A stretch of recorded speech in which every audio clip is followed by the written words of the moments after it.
শ্রাবণের শেষ সোমবারে বক্রেশ্বরে জনজোয়ার। রাত থেকেই দীর্ঘ লাইনে শিব ভক্তরা।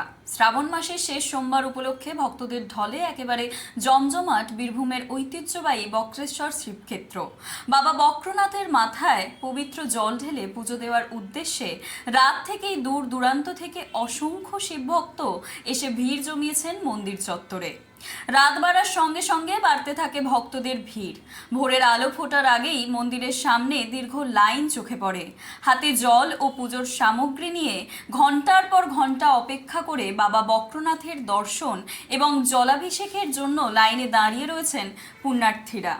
শ্রাবণের শেষ সোমবার হওয়ায় এদিন বক্রেশ্বরে ভক্ত সমাগম অনন্য দিনের তুলনায় অনেকটাই বেশি। মন্দির চত্বর থেকে আশপাশের এলাকা জুড়ে দেখা যায় উৎসবের আবহ।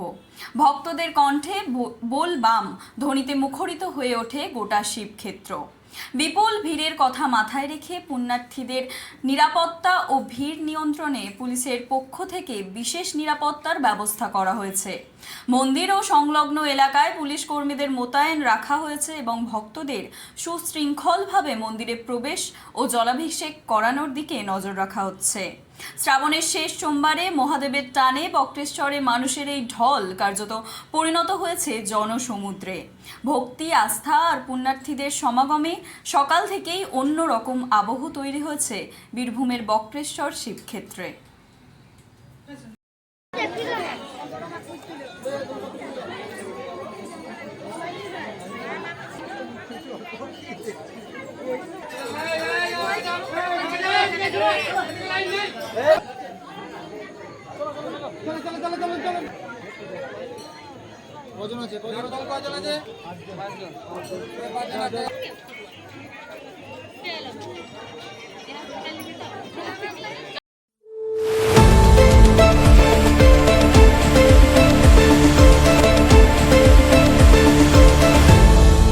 আপনারা দেখছেন এই বেলা বাংলা, শিরোনামে সবার আগে।